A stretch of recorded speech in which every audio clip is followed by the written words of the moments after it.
All right. So I always start the podcast with the same question. So love to start there. When people tell you to be your authentic self, or whenever you hear the word authenticity, what comes to mind for you?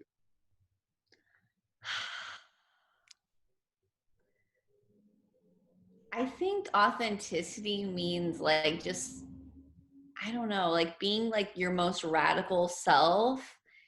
And I feel like that's so painful.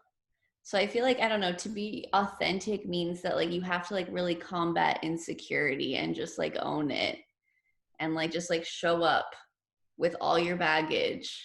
And that's it. Radical. That's an interesting word to choose. Yeah, because I feel like it's political. To be authentic is political, you know? And like that is hard. I mean, to be radical, I suppose, means to like go against people's expectations almost. Like Yeah. growing up, like did you have expectations? I mean, one being a Latina, but then there's also just like Latina comes with like a very heavy Catholic background as well. Most households, like, what was it like growing up? What were some of those expectations you think you had? So growing up, my poor parents, but like I really put them through hell because I went through so many different phases. One of them being like a rockera, one of them being emo, very different. And I was just like very much into that subculture. And obviously my parents associated that with like Satanism and eso es el diablo. So um I don't know. I feel like I've always been very accustomed to like going against authority, my parents, and I just like showing up as like myself and my interest, even if that like made my parents extremely uncomfortable. But I feel like that's all I've ever known, really. That's so interesting. Do you think it was more so you like gravitating towards that lifestyle and that community, or was it more so just like, you don't want me to do that? Okay, I'm gonna do it. It's a bit of both. I think I was just like so fascinated by like MTV and like even though I had like no business watching MTV at like 9 years old, but I think that and then also like knowing that it like made my parents so mad, I think was also like it fueled me, you know, like why can't I, you know, wear ripped jeans or like why can't I cover my room in posters? So I don't know. I think I really enjoyed that, like kind of like pushing buttons. My poor parents. I feel so My bad. poor parents. What were some of the things that they told you? They just like throw holy water on you all the time? Like what happened? I think that they just really associated like black clothing and just like alternative music, just like that and like death and the devil. And so, but I mean, I get it because like if you watch Primer Impacto on Univision, like that's what they're associating the stuff with anyway. So like my parents didn't know any better. Um, but yeah, I feel like my parents would like throw away my clothes, they'd hide my clothes. Ugh, I've No been through way. it. They would hide and throw away your clothes? Yeah. I remember this, I've never told this story, but I remember one time my mom, she like hid these jeans that I had. And I remember like being so furious and starting a petition. I sound insane, but I started a petition with like all my like classmates, like, can you guys like sign my petition? I'm trying to prove my mom that I'm like rock and roll and I need my pants back. And I think I got like 80 signatures. And yeah, my mom was like, you can throw that in the trash. I'm not giving you your pants back. Go to your room. I mean, and there's nothing more badass in rock and roll than uh like a bunch of signatures, right? Like Yeah, exactly. I mean, all right. So I didn't grow up in California. Your family's Mexican, right? From Mexico? Yes. Mm-hmm. Is there a big rock and roll culture in California where you grew up, in like the whole Mexican culture? Like, is that a thing? Or were you like an outsider in some ways? So I think something that's very particular in like Southern California, the greater LA area is like, I don't know if you're familiar, but like greasers and No. like rockabilly. Do you know what I'm talking about? No, but I'm fascinated. I don't know how to explain it, but it's like It's like more of a Chicano scene, but it's like people that are into like oldies music and they dress of that era. But there's also like this like punk element, and like they also listen to like the Smiths and like the Cure and like goth music. So I feel like that was like very popular where I went to school. It was like cholos and like greasers. And so like I think that like really was attractive to me, like that like subculture. But like I wanted to take it up a notch and like, you know, be like a mall punk and be like heavy metal. So yeah. I'm sorry, a mall punk? Yes, a mall punk. Like people Mall like, punk is like kids that shop at Hot Topic. oh, I love Hot Topic. I used to go So it's there. like PG-13 rock and roll. Oh, okay, okay, okay. Very Yeah, my interesting. parents took me there one time and they're like, never again. Nope, you can go get clothes at Sears, but not here. I mean, I think we all go through those phases where our parents Yeah, aren't the most proud of like what we wear, all those things. But I think that's dope though, because like how, like it's to me, it's like breaking the mold and not like Latinidad isn't necessarily a monolith, right? Like not everyone has to right. dress a certain way, listen to all the same type of music. So that's dope. And give me a little bit of background as far as like where you grew up, like um what was the makeup of the neighborhood? Like give me like a bird's eye view of it. Yeah, so I was born in Boyle Heights, which is like part of East LA, but then I grew up in the Inland Empire, which is like essentially the burbs outside of LA. And so I think it was really like a suburban hood, you know, like everyone had a front yard, but like, you know, there's still like cholos outside and like, you know, I feel like my poor high school, like there was like a what's it called? There was like a daycare center at my high school, and I thought that was so Oh, normal, but it's because like there was just like so many, you know, pregnant teen moms. And so I feel like I grew up definitely in like a low income, very Mexican community. Yeah. yeah. No, I've seen a few high schools like that. I actually went to all boys school, so we didn't have a daycare. But I went to school in Boston, and I remember going to just like driving by in Boston, and my friend's high school, like a few of my friends' high schools had daycares in them, but I understood the concept just coming from like a low income environment as far as like just the need for them. Yeah, absolutely. Okay, so fast forward, and then so what about like as far as growing up a little bit more, you started going to high school, and then you started going through like other phases. Like talk to me about like in your search for your own identity, like what were some of those other phases that you went through? Yeah. So I don't know what it is about me, but like I feel like music really impacted my stages in development. So I think after being like a little mall punk kid, I got into like emo music. Okay. And then after emo, I was like super obsessed with like Motown Oh. and like 70s rock and roll. So then I kind of started dressing like of that era. And then I don't know if you remember, but like in the early 2010s, like indie music was like really big. So then I started dressing like freaking indie girl, whatever that means. And I think then I just started being more normal and not letting like music so much like dictate my style. But yeah, I think when I think about my life, it's just like always about how like the music curated it, which sounds like so weird, but yeah. No, 100%. I mean, I used to want to wear do-rags outside because hip hop was like very influential at the time. Right. You know what I Yeah, mean? So yeah, we want to be what we see in so many ways. exactly. Yeah, for sure. How much of it was like, do you think you just like trying to fit into certain communities, or was it you just like really just trying to explore and really find out who you were? I don't think it was so much me trying to fit in because I don't really think those communities existed. But I think also what's cool about being like a millennial is like you kind of self-discovery and the internet kind of go hand in hand. So I think like, you know, I see what's popping on MySpace and I'm just like, oh, tight. I'm gonna do that in real life. And I feel like, yeah, so much of me coming into my own skin was really like so explorative and like, you know, like music opening the doors for me or like opening up new interests. Yeah, it's crazy to think how like influential music is. Yeah. What about these days? Like, what inspires you music wise?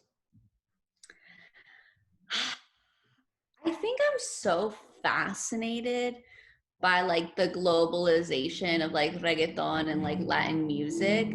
Like never did I think in a million years that it would be so mainstream and so global. It's crazy. I know. I think like when I was in Europe last year, it's like everywhere I went, it was like Spanish music only. And I just like I couldn't believe it. I was in Thailand and they're playing like Don Omar and I was like, "What?" I was it's shocking, but like it's tight. Like we are it's like such a big form of like capital. It's like cultural capital and like the world wants it and wants to consume it. Yeah, it's crazy too because I remember like in high school, like I think like reggaeton peaked in certain times. I remember in high school, like I used to go to teen bashes and where like reggaeton artists used to come through and perform. And at a certain Right. point, like I was proud of it, but then other people would shit on it so much. It was like, oh, this is the same beat. Like, what are they even talking about? This and that. And I was like, oh, I guess I don't like it as much. You know what I mean? Yeah. And it wasn't as mainstream as it is now. Now it's at the point where like Bad Bunny's on the cover of Rolling Stone, Right. where it's not like people in Espanol. It's like Rolling Stone. It's so weird, but also it's such like a proud moment, especially given like a lot of the rhetoric that's out there as far as like the Latinx community and like how people talk down on it, to then see some of these people also be glorified in so many ways. Absolutely. It's fascinating. And I think something that I think about a lot too is like this idea of like ownership and who gets to be considered like a Latin artist or Latinx artist is also really interesting. Like, you know, like I think like the main players right now are like mostly like white Tinos. It is what Yeah, it is. And yeah, then so like then you have like all these like black artists that get forgotten about. And then you have like people like Rosalia of Spain, but also speaking in Spanish in this genre. So like this question of like who belongs is really interesting to me, and like how we decide that is also really fascinating. I don't know. yeah. It is really interesting. Yeah, they actually get a lot of flack for that. But yeah, I mean, hopefully it changes. Just hopefully the people that are at the top now sort of like pick everyone else up, and bring them Yeah, along. It's so right. interesting too because like music was such a focal point in your upbringing and your transition to like who you are these days. Like, did you want to work in the music industry at one point? Like when you were thinking career wise, like where was your head at growing up and as you were, getting older? You know, it's really funny. So in high school, I took, again, very rebellious, whatever would piss off my Catholic parents, I was pro that. And so when I was in high school, I took a world religions class that like changed my life. And I remember thinking like, okay, like I'm gonna like pursue this a little bit more. And in college, I like changed my major from like English to world religions. Originally, I thought I was going to be like a music journalist, but Really? I like really like I couldn't let go of like studying world religions because it was just so fascinating to me, and like think I was just like so intrigued by how like again the internet was changing the way that people worship. And during that time, it was like also the rise of the mobile app. And so like you could have the Bible app on your phone. You could have a compass that would point you in the direction of Mecca. So if you're Muslim, you know which way to pray. So I think I was like really fascinated on how like the internet was changing like religious culture, and just like how I don't know, I think like my career is so influenced by like me, I think rebelling or me just like feeding curiosity that was definitely not traditional by any means necessary. And it in one way or another it like led me to my job now, so it's kind of crazy.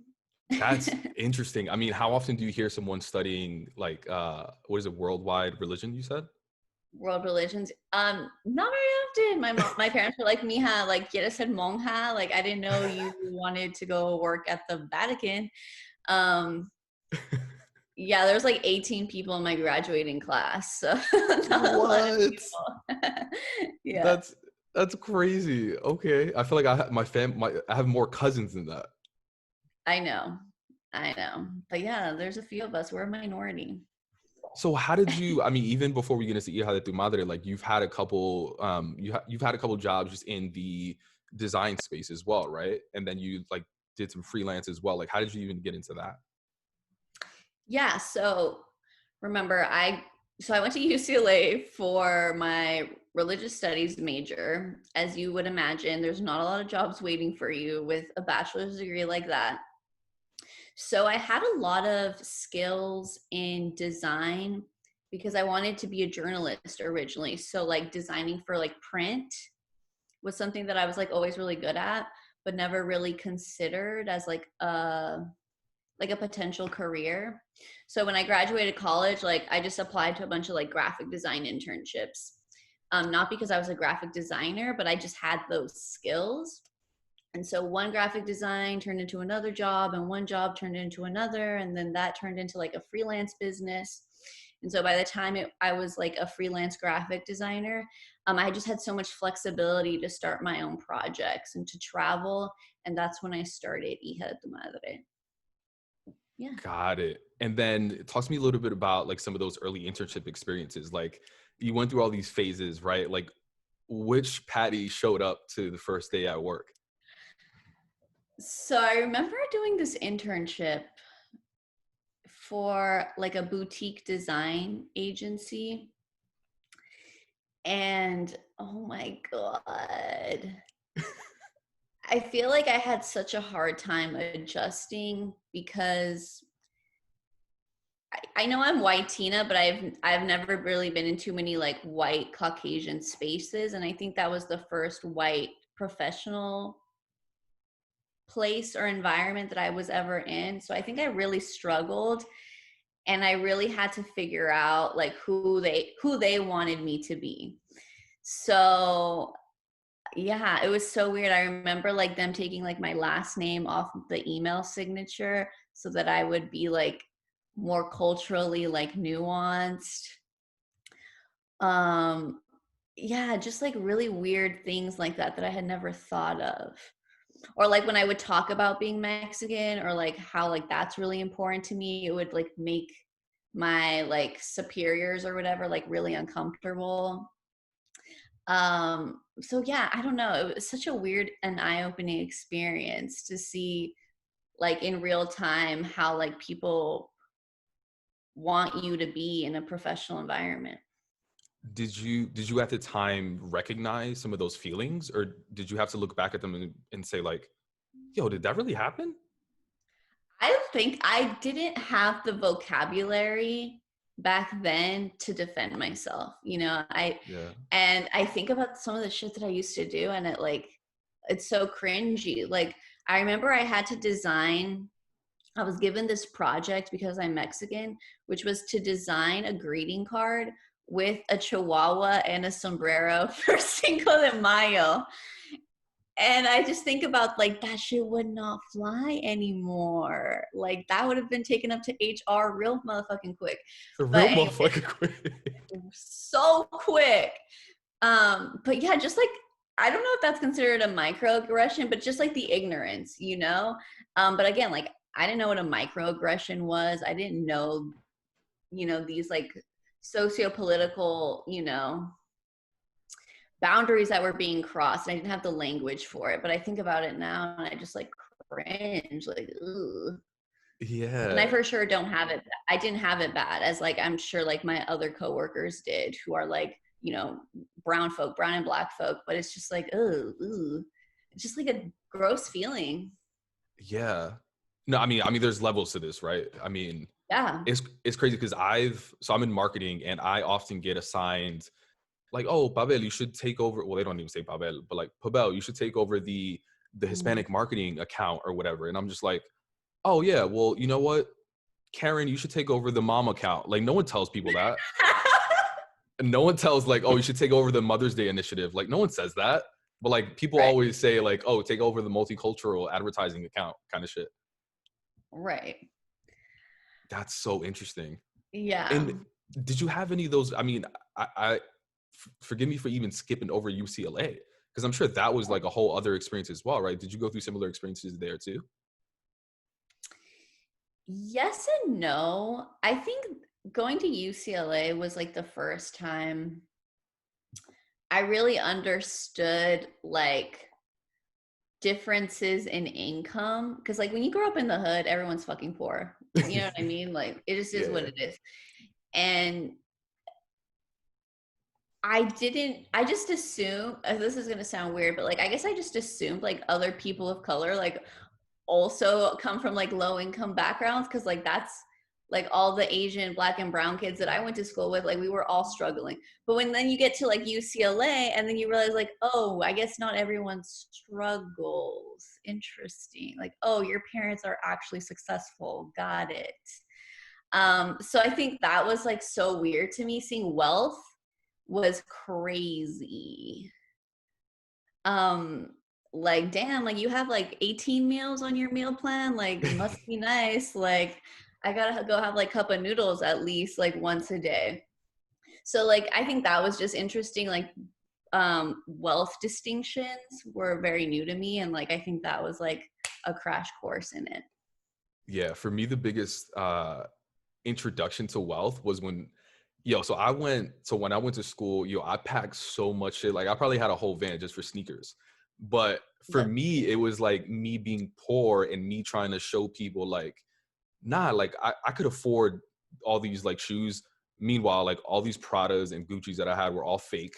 You know what I mean? But it was just me.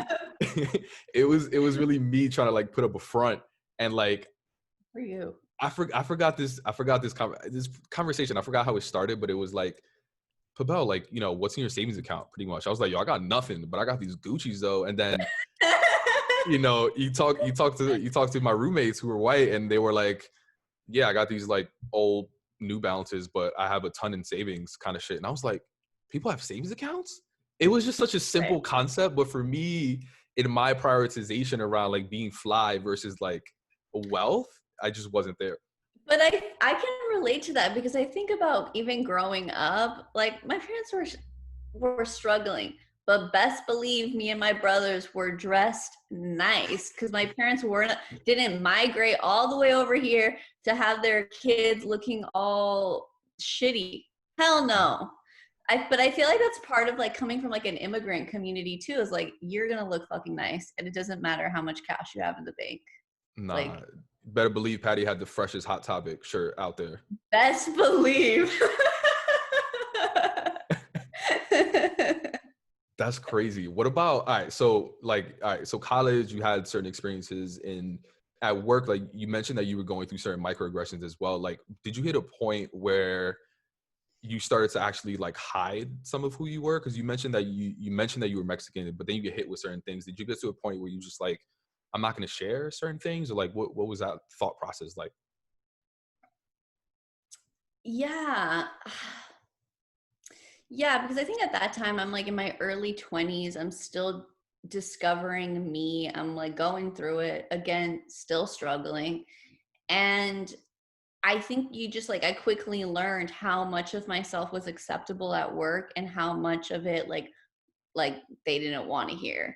So yeah, that like sucks. It like sucks to be two people. One person like 9 to 5 and then be another one as soon as you clock out. So like you were, yeah, I always say like I'm a full-time Facebook employee, but at the same time, I'm also a full-time actor. Yeah, that's valid. Yeah. Yeah, it's like, and again, like I'm a person with like that exists with like so much privilege on this planet. But I think something that is common is like, because I'm so white Tina, I think other white folks, it's just like, okay, so like I can make the brown jokes around her because like, she's like more one of us than like one of them. And so again, like having to like tolerate ignorance sucks. Yeah. It is really unfortunate. And when did you get to the point where you were feeling very confident in just being yourself? Because here you are now, and just for the people listening and watching this, like you're the head of this amazing brand, and but also you're on Instagram doing these like goofy things, right? Which like most people wouldn't consider professional, but you seem very just comfortable in your skin. You know what I mean? And I love that. But like, when did you get to that point? I mean, I've been on this journey, right? So I think culture had always been so important to me. And like, I wasn't able to really celebrate that at work. And if I was at work, it's because it was like chihuahuas and sombreros and Cinco de Mayo. But aside from that, there wasn't really a place for me to like feel whole. And so I think I really had this curiosity of like, like I care about culture so much. And I sense that there's like a resurgence or like there's something happening with like other Latinx kids of immigrants. Like we're kind of in this like liminal limbo of like living in two worlds. Like you're not too American, you're not too Latinx. Um, and so I think like that was always in the back of my mind and just like wanting to kind of like, what does that mean as it relates to like fashion or like arts and like this new generation of like arts and culture. So I think Hija de Tu Madre was like my outlet of like reclaiming all of that and embracing like the messiness of my identity. And especially like I feel like I had like this backlog of like cultural suppression. And I think I just like let it out through Hija de Tu Madre. And I think that was kind of it, really. And did you ever let it out? I think I did.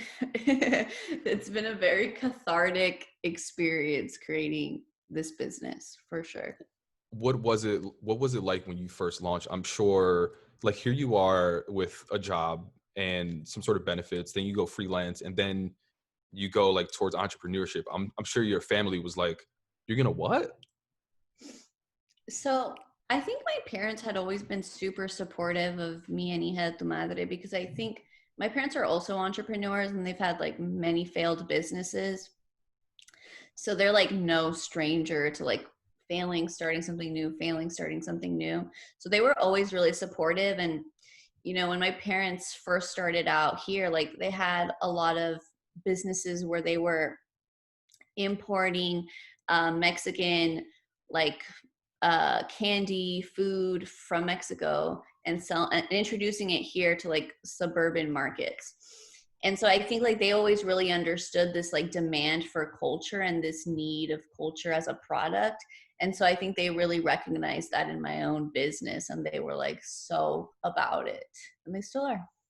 Oh, that's beautiful. Yeah, I was just mentioning that because I know that sometimes there is some of that pushback, for example, because Yeah. there is because like our parents a lot of times struggle, so they don't want to see us struggle, and they often want us to like go for that security most often. Yeah. Mm-hmm. And you talk pretty often as well as far as like one of the reasons why you started, or like one of the moments that helped you push towards like creating this brand was the election as well, right? Yeah. Like what was that experience like? What were some of those emotions that you were feeling at the time that really helped drive you towards this? Yeah. So when I started, so let me backtrack a little bit. So a little bit before I started, like formally started Hija de Tu Madre, I was like traveling. So again, me and my own cultural existential questions, I went to Mexico City and I'd lived there for like 6 months and I was still freelancing there. And at that time, um, Donald Trump's campaigning, it's all fun and games. Then I come back home and it's like, okay, this is getting serious. Um, and I think that the like overwhelming sentiment of like, damn, like they're really talking about my people like that, like the audacity, the boldness, I think really affected me. And I felt like, okay, like how can I change this narrative or like potentially even combat this narrative? And so I think like that was really like, I don't know, the turning point of like, okay, like I'm going to create these jackets, which is our Virgencita jacket, which is really like a statement of like identity. It's like incredibly loud, very unapologetic. And it's just like women giving themselves permission to take up space in a country where like they're not welcomed. So I think that was really what inspired, part of the reason of what inspired Hija de Tu Madre. It's wild too. Like you must get so much feedback, like positive feedback on like those designs and like the feelings of people like when they put on your like the clothes that you make. Like what is some of the feedback that you get? And I'm sure like it must be like so emotional, I'm sure. Yeah, it's very overwhelming and it doesn't stop. So I think that's awesome because it is like such an emotional experience and relationship with our customers. But I think one of like the common like themes that comes up is like, you know, like I love wearing this to work or to class and it like being a conversation starter, or like feeling so empowered to be myself at work and like everyone just has to deal with it. And so I love that. I love how it like our pieces, whether it's like jewelry, t-shirt, notebook, jacket, it makes people feel so safe in their own skin and they so powerful, but that it also allows for conversation and like, oh, like let me explain to you what this means, or like I don't know, it allows for people to kind of like introduce their culture to other folks who wouldn't know otherwise. I love that. I could just imagine you, or I wish I could imagine you like back in the day at that job when you were getting all these microaggressions, you in just like one of those jackets. That would have been so dope. Yeah.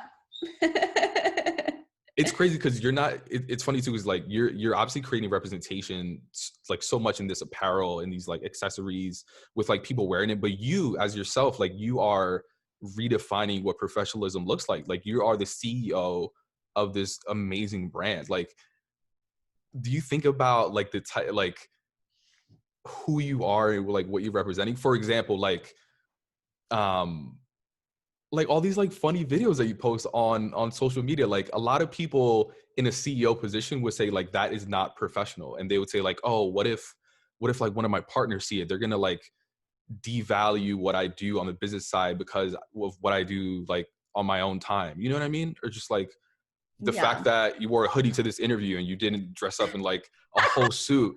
But like a lot of people think like that though. Right. I think that's part of like the radical experience of being authentic, is that it's understanding that like people are going to be uncomfortable, but at least like I get to sleep well at night knowing that like this is who I am and like I don't have to like put up a different front, you know? But I don't know, as far as like me and like professionalism, you know, I feel like I don't have it figured out. And I feel like being like a boss or like being a jefa is like something that I'm like constantly struggling with, of like, what does that mean for me? Because like when I think of bosses, like I hated all my bosses. You know what I mean?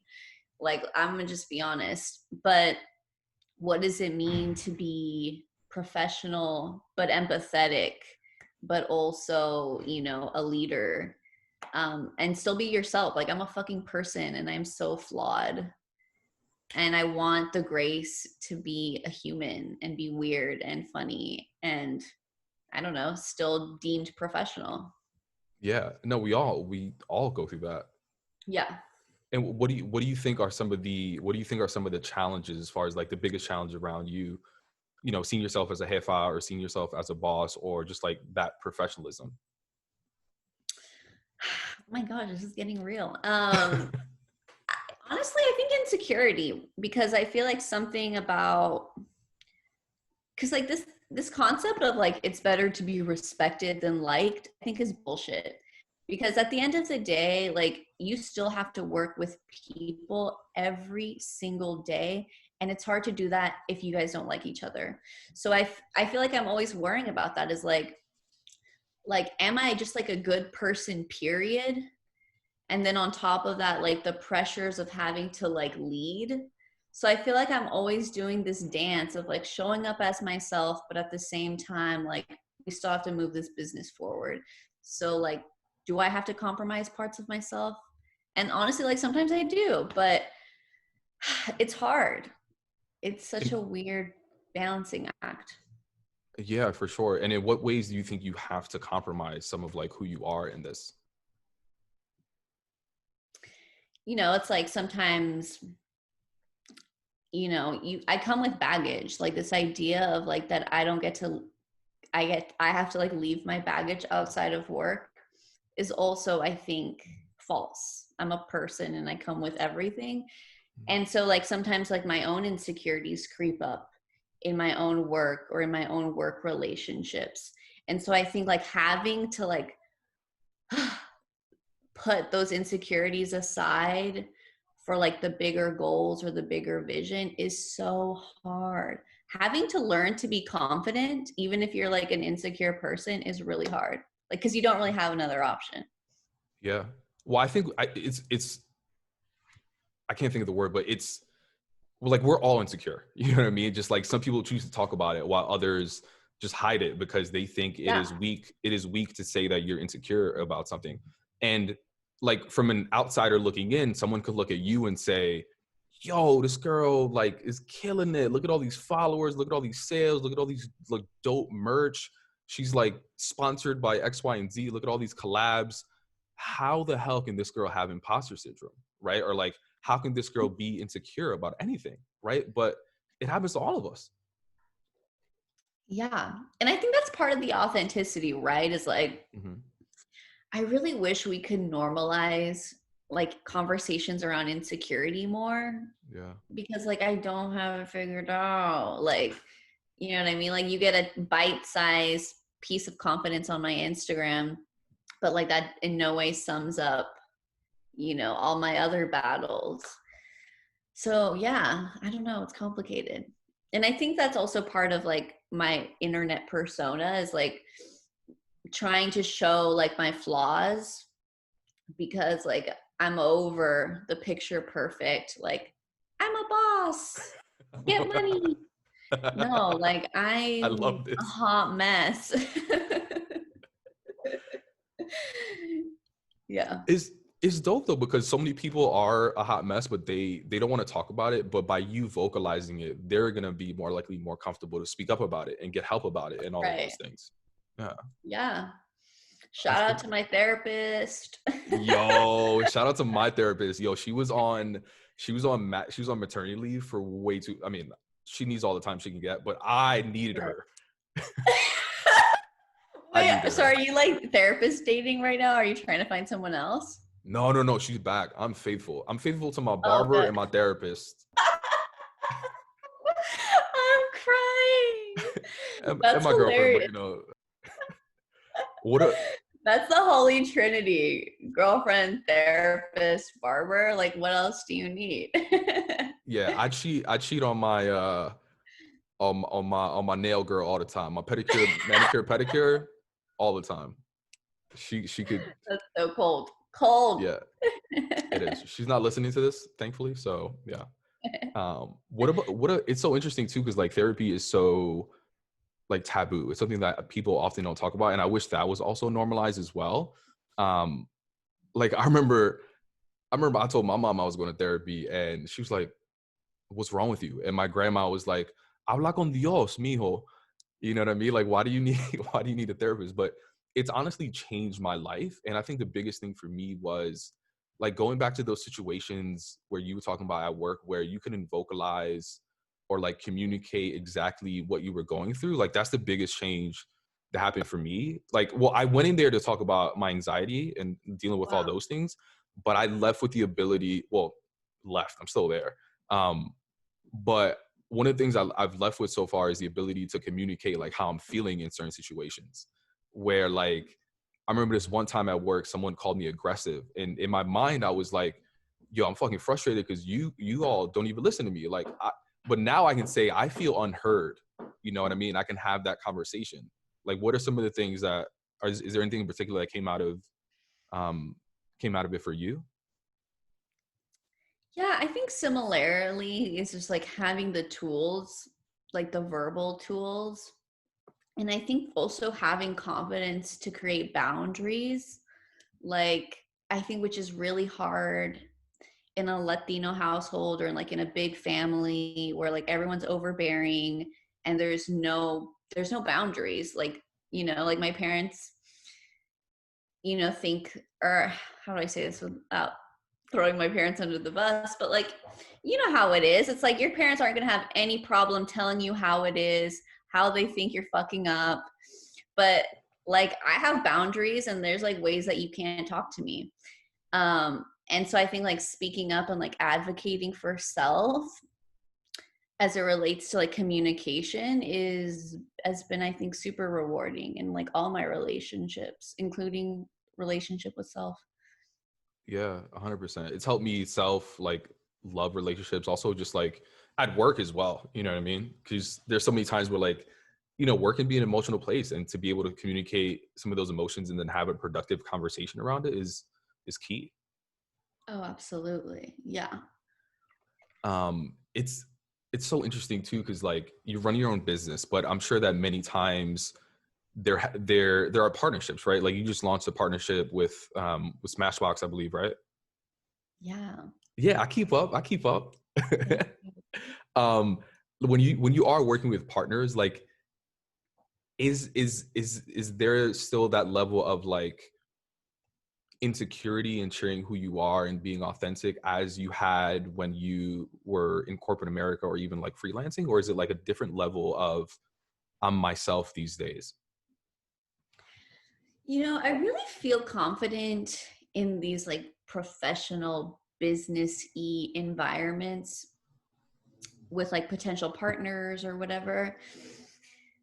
Because I think I feel so confident in like my value and like worth as like a business owner and like my company. So I don't know what it is about those relationships that I just feel like I kill it. But I feel like there's also like there's more clarity on like a goal and like the capacity and the duration. But I feel like things get messier. I don't know, when it feels like more like what am I trying to say? Like with your team, right? Like I feel like things get messier there because like you see them every day, you're in each other's lives actively. But all like the other like businessy stuff is just like it's a Zoom call that's 30 minutes, and then I don't have to talk to you again until our next scheduled call. And so like I have the energy to be like the boss ass bitch that I need to be for the Zoom call, and then I'm a crybaby all the other days of the week. You know what I mean? Yeah, That's because those how it are is. closer, because there's less transactional in many ways. Like you're forming like really Yeah. deep relationships with people. Right. Yeah. It's Yeah, hard. It's so hard. it is. Like this idea that like business is non-emotional and that like you feelings keep them at the door. Like I cannot relate to that at all. Like this is the most emotional thing I've ever done in my life.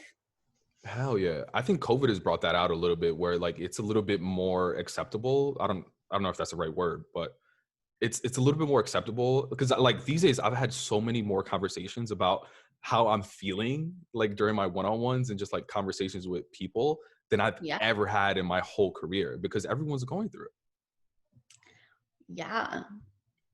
It's hard. And I think like your capacity for like disruption or like your capacity to put out fires, I think is like smaller than normal, right? Because you're just like you have so much on your plate emotionally already. It's Yeah. hard. Well, it takes a ton of confidence to be emotional, to be open, to be vulnerable, and do all of those things. Like, it's so dope to see your journey. Well, like in all these exploratory phases, from like mall punk to rocker to like all these things, and now to just be that boss, that jefa that you are now. I mean, as you look forward though, like what's one thing that just continues to inspire, continues to empower you to be your most authentic self?